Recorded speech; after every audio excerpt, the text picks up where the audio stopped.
Oh, hey guys, welcome back to another Oh, hey guys. I'm your host, Drew Harrison. Thank you for joining me again on this beautiful Tuesday. It's getting hot in here. It's getting pretty warm here in Nashville, so I hope you're nice and comfortable wherever you are. The world is on fire, and our beloved band Aqua, who brought us that beautiful hit Barbie Girl, has announced they're splitting up. So I know it's been a rough weekend, so I'm glad you're here, and the healing can begin.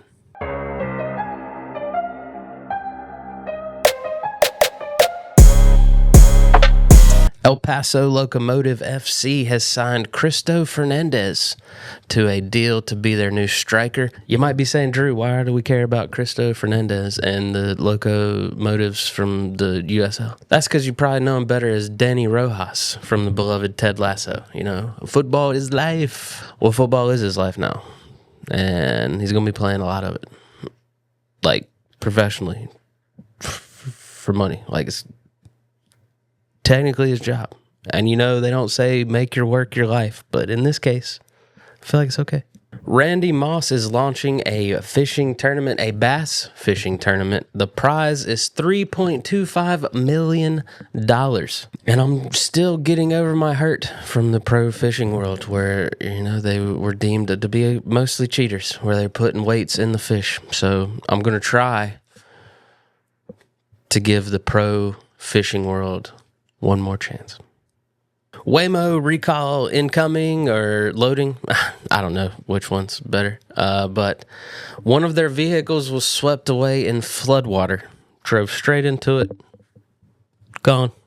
And that's what got them the recall. Not the fact that they've been driving into active shooting standoffs with the police. Not because they've been impeding emergency vehicles. Not because they've just been driving and causing clusters of traffic. But because one of their own got damaged. It's always about the money. Reebok and 50 Cent are bringing back the G-Unit shoe. And we are trying to bring everything from the late 90s and early 2000s back. Except hope. Michael Jordan reconnected with an old staffer at the high school he went to in North Carolina. Miss Etta. She was the Laney High School transportation coordinator and is now currently in hospice. And she had one final bucket list item. She wanted to reconnect with that Michael Jordan student that she just loved so much. So he FaceTimed her. They had a great time. And, you know, it's nice to see the GOAT continue his GOAT-like legacy. I don't want to hear it. The only knock on that dude is he's a gambler, okay? And he might have gotten his papa in trouble. But he made this lady's day, okay? Let's focus on the positives. It's good to see Black Friday-like tendencies are still alive and well. The newest frenzy caused by royal pop watches. In Milan, there was a fist fight. They had to tear gas people in Paris and London. It was just all around the door. It's just crazy.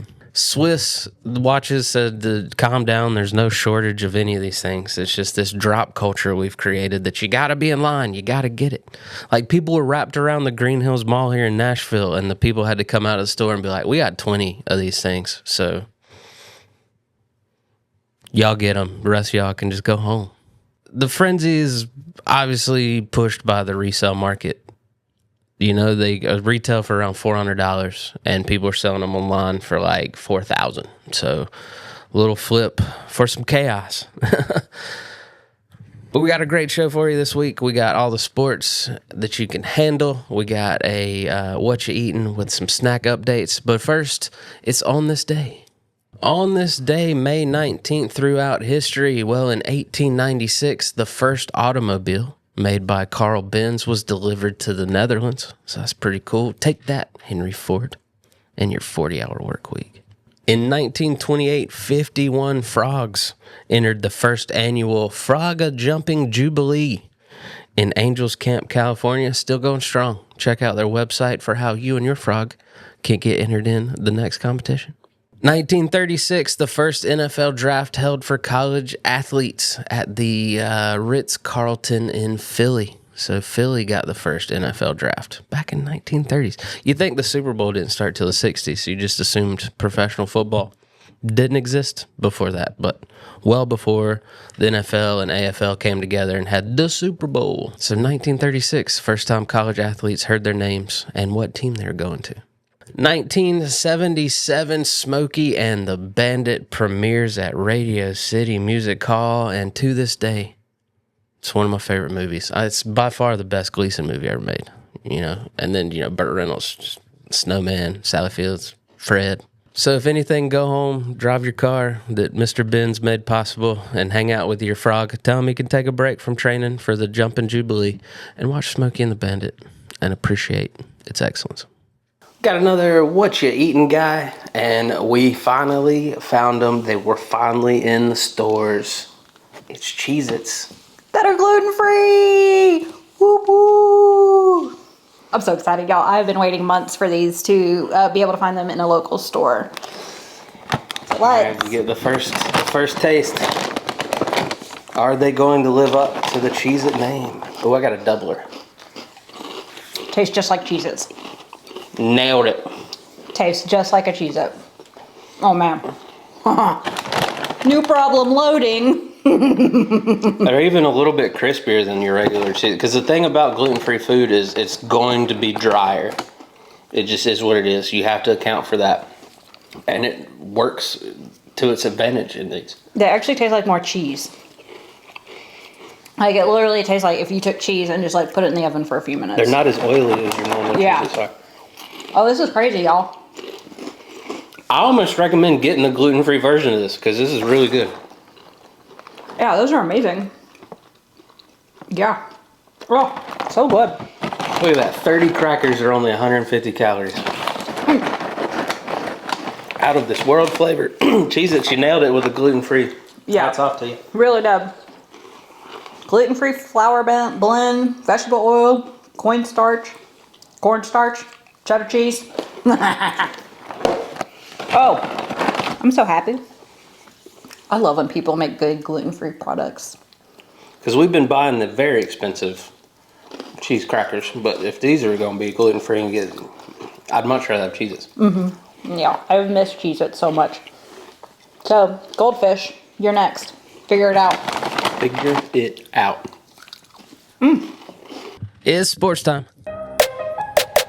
Cal Raleigh, the catcher that warmed all of our hearts last year by just belting home run after home run, he hit a bit of a slump, and as baseball players do, turned to some crazy superstitions to try to break that slump. Took a shower in full uniform, and it's only crazy if it doesn't work. It worked. He got out of his slump, and then the next day ended up on the IL. So at least you got a hit, bro. The Dolphins give the only player on their team that's pretty good an extension. Running back Achan getting a 4-year, $64 million extension, 32 of it guaranteed. Aaron Rodgers back in the league. People are saying he signed a 1-year, $25 million contract to return to Pittsburgh, and the fool showed up for OTAs. Imagine that. This has got to be the earliest he's shown up at camp in a hot minute. So I know it's easy to bash Aaron Rodgers because he's bashable. He's got a punchable face and he says dumb things. But kudos for him for getting there and learning his new teammates. Yay, could have signed up earlier. We all would have preferred that. But we all know, and we have known for a very long time, Aaron Rodgers operates on Aaron Rodgers time. Okay. Man City defeated Chelsea for the FA Cup. That was the good news for Man City, but then it also was leaked that their head coach Pep is leaving after this year. So you win some, you lose some. And I'm tired of Man City winning some. Speaking of Chelsea, they locked down their next coach, getting Xavi Alonso from Bayern Leverkusen and Real Madrid fame. Yes, it didn't work out in Real Madrid. No, he wasn't given enough time there. Yes, I'm bummed he's coming to the Premier League, and it's not for Man United. Although I love Michael Carrick. Super hyped he is the permanent manager for Man United, but it sucks to have Alonso in the Premier League now. And then, goodness gracious, Real Madrid just released the coaching devil into the world again. Jose Mourinho, just polarizing everywhere he goes, as back in charge of Real Madrid. Dude's been a coach since 2000, has not stayed longer than 3 years anywhere. And he was actually in Real Madrid 2010 to 2013. But he's been to Inter Milan, Chelsea, Porto, Tottenham, Roma, Benfica, just everywhere. And it's going to be hilarious seeing him be in charge of the wealthiest soccer club in the world. What do you say we end the baseball season on a 51-run banger? Huh? The Florida International Panthers beat New Mexico State 30-21 on the last game of the season, a record 51 runs for those programs. But the most runs ever in a D1 baseball game takes us back to 1968 when Denver University beat Air Force 33-29.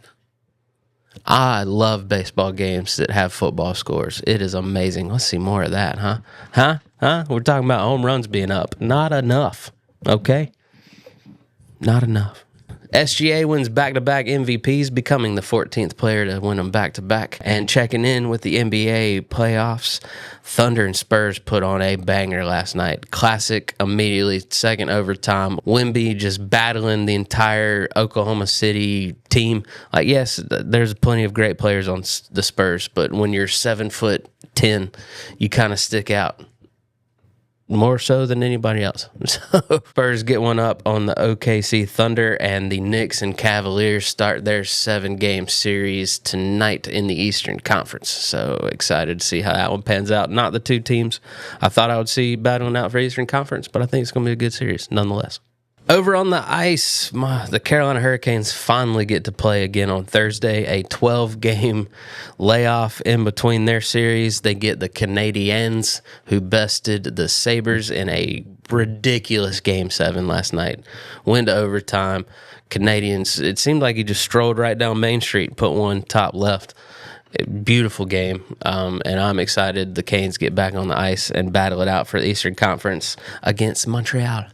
And in the Western Conference, just two heavyweights, the Avalanche and the Golden Knights, battling out to see who goes to the Stanley Cup. So, again, I've said it. I'll say it again. If you're not watching the NHL playoffs, what are you doing? And that is our show this week, guys. Thank you so much for tuning in. I appreciate you being here week after week, especially on this lovely Drew's Day. I'm going to get that to stick. Be nice to someone today. Remember, we're all weird. It's way more fun when we're weird together. We'll see you next time.